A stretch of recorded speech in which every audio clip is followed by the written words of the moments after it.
my first question is, why did you choose energy as the industry you wanted to go into as an entrepreneur? And were there any sort of catalysts that inspired that decision? That's a very overloaded question. But I started GreenBrilliance in 2007, which is close to about 17 years in running.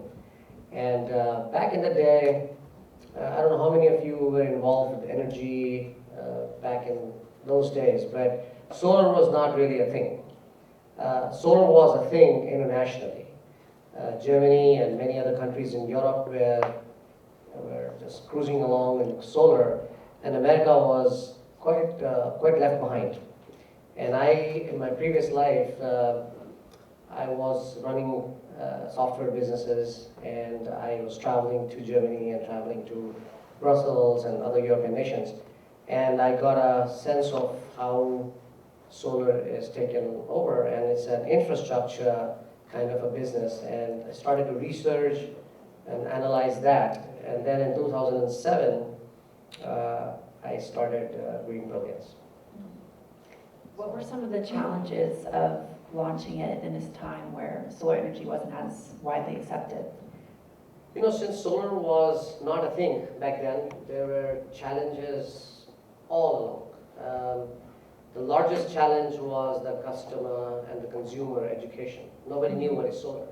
They did not know if solar, how does it look like? Can it work for my home? Is it only meant for street lights that people used to see every now and then?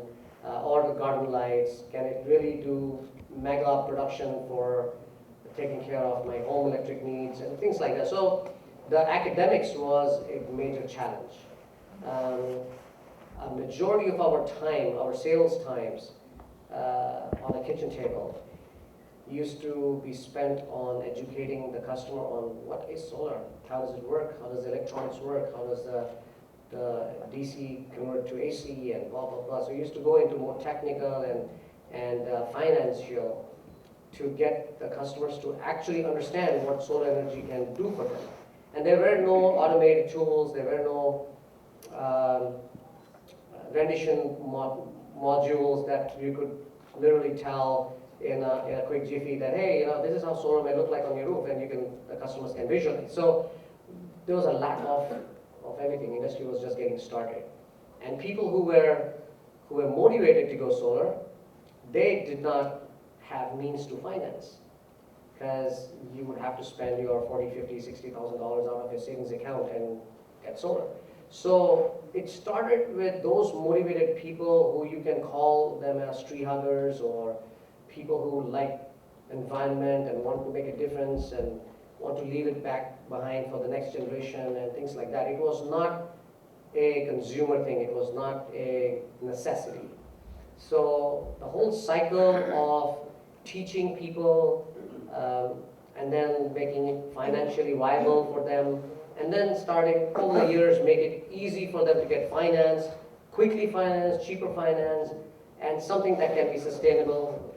All those were the challenges all along. Do you find now where there's more economic incentives through like the IRA and other like SRACs, do you think more people are economically inclined to go solar? Yes.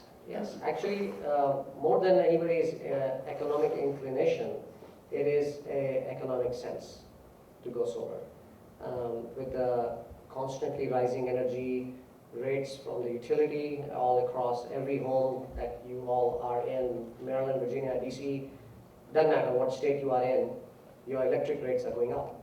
Now, what has happened now is that the incentives are there, the federal incentives there are some state incentives, there are SRECs, like you mentioned. SREC stands for Solar Renewable Energy Credits, so they are sort of a Kyoto Protocol related sort of comparison, nothing to do with Kyoto Protocol, but something like that if you want to relate to what that means, and we can dig further into that if anybody wants to know.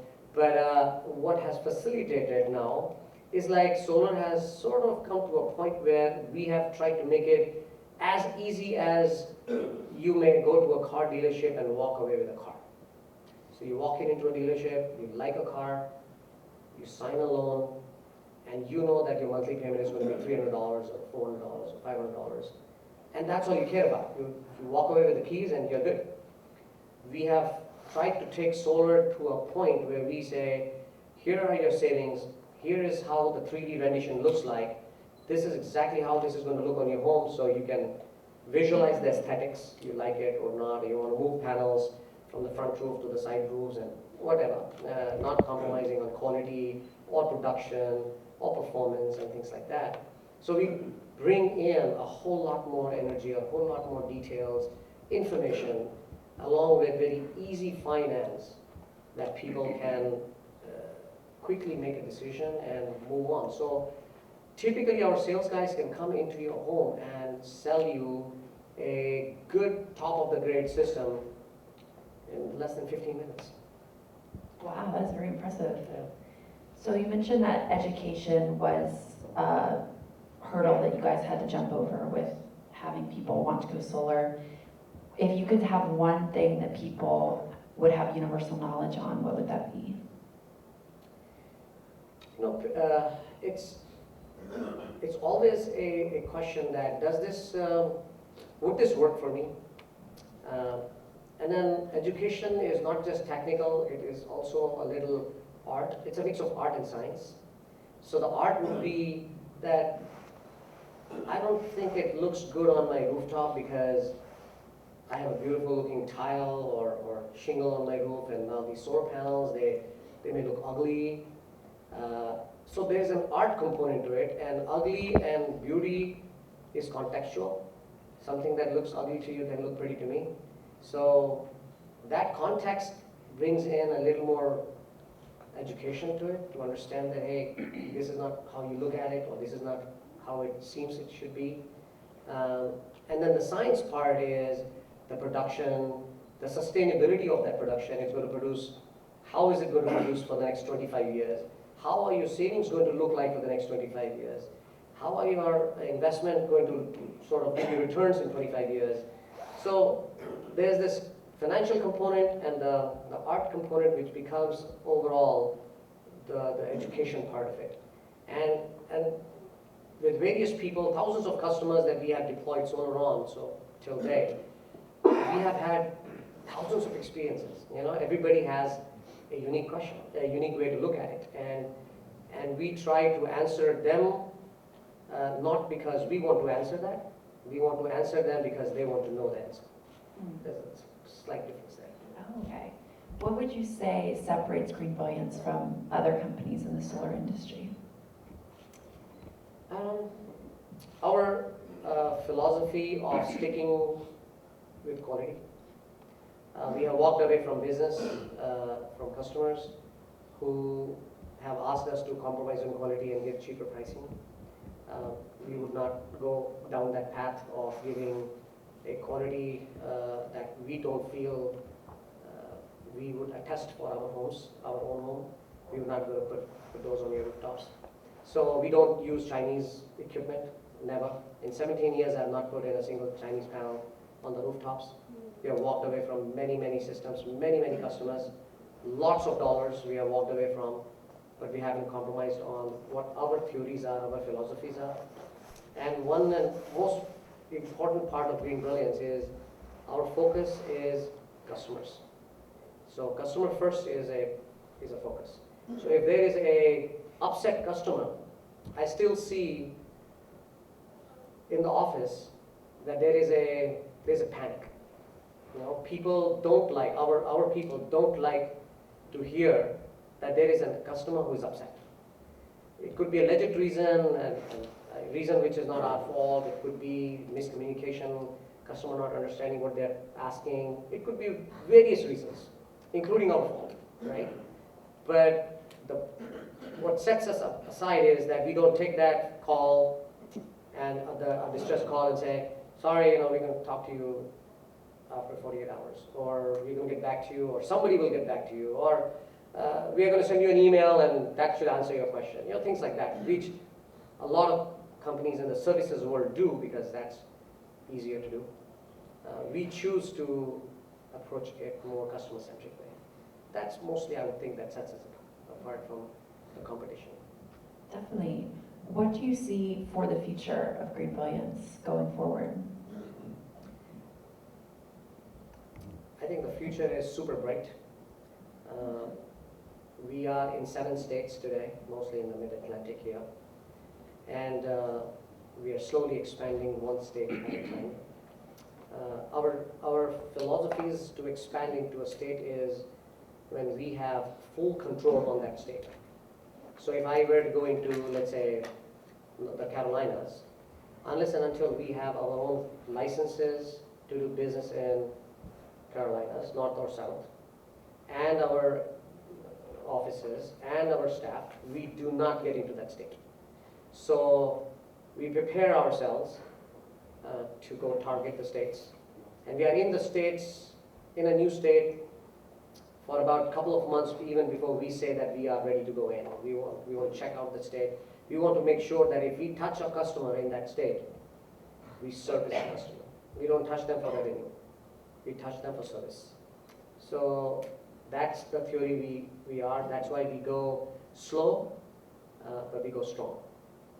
And that's our future. We want to expand slowly, and we have also developed AI-based product, which literally can give you your complete solar analysis, including a 3D rendition on your rooftop, your production numbers, your savings, your environmental impact, everything, in less than 5 minutes. 5 is even a big number, I'm telling you. It's in seconds. So it works. You just put in your address and your name, and bam, the thing works internally. And with the AI tool, all the algorithms that we have, we can spit out every detail that you need in a few seconds. So with that, my vision is to slowly penetrate and go nationwide in the next 5 years. But we would not go nationwide unless we have control on each of those states that we are penetrating. So that's mostly how the forecast is. Very cool. So you are getting into strategic partnerships with some pretty big names in the solar industry. Is that also part of your growth strategy? Yeah, it has. We have strategic partnerships with many financial institutes. Every financial institute has a different way of looking at a customer, different terms, different conditions. So we have partnered with a lot of these financial institutes who will finance you, let's say a homeowner, just because your application carries our name. So when you fill up, it's like a joint fill up saying, hey, this homeowner wants to go solar with GreenBrilliance, and we are applying for a $50,000 loan or a $100,000 loan. It can get instantly approved because it's backed by us. So those are the partnerships we are doing, which makes it easy for homeowners to go solar, quick for them to go solar, cheaper for them to go solar, and ideally what's going to happen is we're going to swap your bills. So if you have a Petco or a Dominion bill of, let's say, $200, we're going to put solar and swap your bill and say, just pay that $200 towards your loan. So it's like owning versus renting. Right now you are renting as a homeowner. Everybody rents their electric bill. If you don't pay the rent to Dominion next month, your bill is going to shut off. So you don't own your electric power, you rent it. Everybody rents it. When you go solar, you start owning it. It's like renting an apartment versus owning an apartment or a home or whatever. Right? So we're going to take that concept to ownership, then rental. And we are going to actually transform the utility industry and take it in that direction. That's the vision we are working on. So with COVID, the pandemic affected lots of businesses worldwide. How did the pandemic affect GreenBrilliance? It's very interesting. COVID was a disaster, of course. Hope it never happens again. But what COVID did was, it started to unite the nuclear families. People started to stay home more than they used to. Otherwise, before COVID, if you reflect back, you were hardly home. You used to go to work in the morning and then come back, have dinner and sleep, or watch TV or whatever. So you're paying your mortgage, but you're spending maybe 10% of your time of your whole day in your home that you live in, right? Kids are never home, they're in school or activities and things like that. With COVID, what happened was that the time you started to spend in the homes exponentially increased. With that, your electric usage exponentially increased, which meant that all of a sudden you didn't realize, but you were starting to pay more for your electric power. You're using it, you're enjoying it, but you were paying more for it now.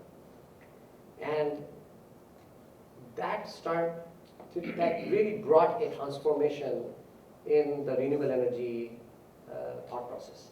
And people started to really see the value of going solar. Because they would be home, they're using power, their electric bills are high, and bam, that solar energy on your rooftop is pretty much offsetting everything that you got there. And you are literally not paying anything, or paying really tiny amount, if at all. So COVID did bring in positive differences to the businesses, particularly solar as well as home improvement, all services. Every services business really changed because now you started to live more in your house and you wanted to do more service. You wanted to build a new deck, you wanted to have a new basement, blah, blah, blah, right? So the economy went in that direction of services businesses, and solar was one of the huge contributors to offsetting people's power usage and expenses. Very cool. Well, that is all the questions I have for you today, but thank you again so much for sharing all of your knowledge and expertise. It's an open forum, you guys, if anybody has a question, I'm happy to address. Definitely got one. Yes? With a bunch of different energy departments coming out, such as like solar, fusion, wind, like we can go even farther. We have waste management now, transforming biofuels, right? Like, how are we gonna be able to kind of litigate these prices where like at some point each one's going to come out with a new technology, right? So when do these prices at some point within hopefully the coming years start lowering, or within your case at least efficiency starts increasing so much where the price doesn't matter as much? Very good question. I'll give you a perspective. In 2007, a typical 10 kilowatt system, I don't know how many would understand the kilowatt part, but just stay with me. A 10 kilowatt system that can go on a standard rooftop, normal home rooftop, single family, would have costed approximately $100,000 in 2007. Today, that will cost you about $25,000. With how that has happened is the energy efficiencies have increased, acceptability has increased, the consumption has increased. So overall economics has brought down the pricing of the whole delivery of the solar model. The components that go into solar have technically advanced, so the prices have become more competitive.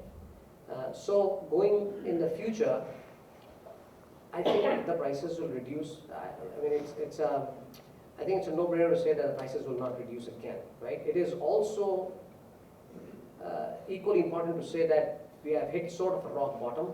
I mean, these are pretty darn low prices right now, which are offsetting and are showing financial feasibility, and the ROIs looking really good. But I would think that it would not be justified to say that the prices may go down further with newer technologies coming in, just in solar per se, right? But there can be many other technologies coming in which might substitute certain part of your energy by other means, and then solar substitutes some other part of the solar energy. So you can have multi-resource of renewable energy in your home. Like wind power. Wind power has a lot of value, it has a lot of future, it's great, but it has a different perspective. You can't have a wind power on your rooftop. So it's not deployable.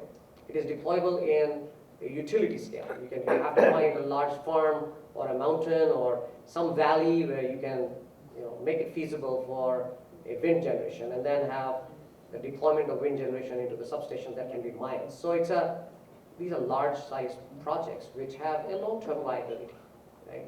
But solar is the best distributed distributed energy that you can imagine. You generate your power on the rooftop and you use it right there. You're not sending the power anywhere. You're not losing power. There is no transmission losses. There's literally nothing, right? So it's one of the best ways to generate your power right next to where you are and use it. right then and there without losses. So different technologies will keep coming, different flavors of those technologies will keep coming, and I think it will just become more and more viable. That's why I say the future is pretty darn bright. But solar power equipment maintenance cost is too high. The maintenance cost? Too high maintenance cost, and it's not one-time installment. So that's why people are not affordable this system on his roof. So there's a different perspective between the Indian solar and the American deployment of solar. The maintenance of solar in America is the cost of maintenance is literally negligible. Once you deploy a grid-tied system, there is no maintenance cost. There is no moving part, right? There is no mechanical thing that is moving. There is no wear and tear. It's all electronic movement. It's all electrons. So there is no mechanical movement. Hence, the wear and tear value is literally non-existent. So the cost of maintenance is nominal. Plus, very interestingly, the solar panels are warranted by the manufacturers for about 25, 30 years. You cannot come up with a product in the market today that is warranted for 25 years. If you buy a brand new home today, it's warranted by the builder for 1 year. And you have spent $3 million or $4 million or $1 million or a $500,000 home. It doesn't matter how expensive your home is or not. It's 1 year warranty from your builders. And here we're talking about a solar panel that is going to stay on your rooftop forever. And the manufacturers have a 25 years of manufacturer's warranty. Similarly, the inverters that are converting your AC, the DC to AC and sort of just the whole power movement, those are all warranted for 25 years. So equipment is warranted for more number of years than you can imagine living in that house. So you are totally protected end to end, bumper to bumper. So why you not come from India?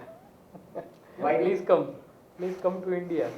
Oh, I do a lot of business in India, but that's a different story. I do a lot of solar business. I have a factory, a manufacturing facility in India, in one of the states in India, where I want to say in 2007 when I started the factory, I established the factory in 2007 in India, in Gujarat, where you are from, in a different city. I was one of the very first few manufacturers in the nation. There were just a few. And now there are dozens. But back in the day, I was one of the very first few manufacturers of solar panels. So I do business in India, but there are many other reasons why I do not do business in India, right? Which we can talk about later. But yes, as far as the American businesses are concerned, the US environment is concerned, it's a different perspective. Like you have mentioned about the solar at the home. So thus there is a concept in USA that the community solar, like in India, we have a concept of community solar. Like in Gujarat, we do have in Saurashtra, we have somewhat like 100 families are there.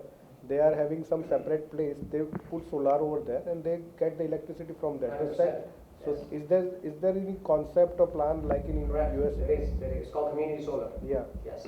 So what happens is, just to give a perspective, let's say you live in a condo and you have no rooftop, but you want to contribute towards green energy. You want to get your power from green. You don't want fossil fuel power. You have an opportunity to own a solar system which can be installed or deployed somewhere, which is known. It's not in the cloud. It's a known physical location, and you have ownership in that location of whatever ownership that you would like to have. A panel or 10 panels or 100 panels, doesn't matter. And you buy that ownership, and then there's virtual transfer of power from the utility to your electric bill. That's what the concept of solar, community power is. And we do community solar. Does the US government provide any subsidy for the Yes, it's the community solar is, overall the community solar is owned by an entity. And that becomes a commercial entity. And commercial entity claims all the commercial entity related incentives by the US government, which are tax credits and depreciation and things like that. Yes, sir. You talked about residential solar. what's your thoughts on the commercial buildings and usage of solar energy in those buildings? Because that consume a lot of energy as well. Correct. I mean, it's great. We do a lot of commercial too. So at GreenBrilliance, we have several divisions. We have a residential vertical that only handles residential in all our service areas. Then we have a commercial vertical. The commercial vertical handles building rooftops. It could be ground mounts behind the building, schools, churches, and things like that, right? So condominium buildings, multi-family, things like that. So that's the commercial. Then we have government, where we do solar or service solar for any government-related buildings or projects or agencies, whatever, right? So, and then we have the fourth is the utility scale, where we sort of deploy on the utility scale. So the residential handles the residential part. Commercial, we do a lot of commercial buildings. These are large buildings. They go solar on the rooftops. It could become some deployments can be community solar deployments. Some deployments can be just behind the meter deployment within that building. So typically, to your question, I think the offset on commercial buildings can hardly be 100% because you are a commercial building, you use heck of a lot of power, especially if you are a stacked up building, right? Your rooftop real estate is really tiny as compared to your usage. So your offsets are low, but sometimes those buildings like us to put solar and offset all common utility. So the elevators, the lights, and that don't belong to you as your condo owner are on the hallway or ground or outside, landscape, this, that, whatever. It's all powered by that common meter, which everybody pays through a HOA or any common services. So we will power that. So it depends. Did I answer your question? Yeah, thank you. One of many factors of successes in solar is actually the net metering. Do you hear any type of pushback or maybe from the utilities themselves to either terminate or reduce the net metering for the homeowners? You know, utilities are mandated to not do that, but they do that. They do give a pushback sometimes. But they need to have a very strong reason for that pushback. One of the strong reasons is that the solar that you're putting on your home is so large that it has a possibility of pushing back a lot of power if you are not home, right, at a given instance. And our substation that takes in your line needs to be upgraded. So either we are not going to allow you to put that big a solar, you downgrade your solar system, the size, if you are okay with it.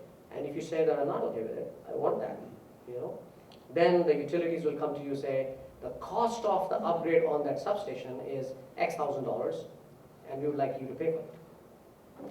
So, and sometimes what happens is based on the financing that we bring in and things like that, the financiers, there's always a workaround we have seen with saying, okay, the upgrade cost is, let's say, $10,000. How about you pay the third and we take care of the rest 2/3. So it becomes cheaper for you to go solar and take care of the transformer upgrades for the longest future, as you can imagine.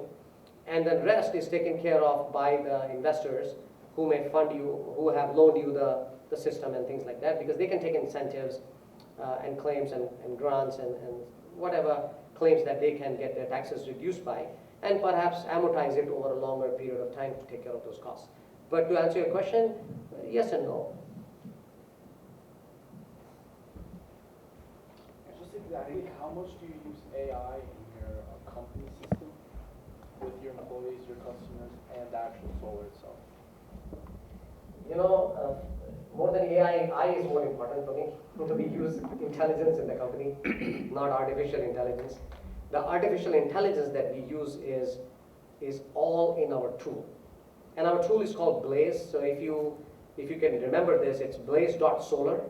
That's the product. It's 100% AI-based algorithm in it, which is what I was talking about. You can go in and put in just your address and that's it. And give you the whole history of what can happen on your home, right? So that is all done by AI because it has internal built-in algorithms which are talking, there's some API transactions happening there. We are talking to the utility, your utility, because from your address we know your utility. We're talking to your utility to understand what your rates are going to be, right? From your address we know what your county is, so we know exactly what requirements that county has on your rooftop, setbacks or certain restrictions or not, right? We know exactly how your home is oriented. So the AI does places panels on the right appropriate roof so that you can get the maximum bang for your investment. And it color codes it. So it would be green, light green, and go to gray, and then blue and black, whatever, right? So if, let's say, the best roof is the south-facing roof, which is what it is typically, and has about 20 panels in there, and your east-facing roofs have 10 panels and west have 10 panels, and your wife says, you know, the front home, I would, the attic has my kids' bedroom, and we would like to build a little skylight on it next year. So let's not have these 4 panels up here. You can literally just take those 4 on a click of a button, take those 4, put them somewhere else, and you can move around, you can make your own system. And that's all AI, completely AI driven. And it'll do the appropriate positioning and repositioning and then recalculation of any production, performance, blah, blah, blah, right? So all that is done by AI, and it is done quick. So our sales guys walk into a home, and within 5 minutes, they will actually tell you exactly what you want to know, and can accommodate any of your special requirements to move panels or not, and things like that. So that's the AI part that we are heavily investing in and constantly using. And this is our in-home product.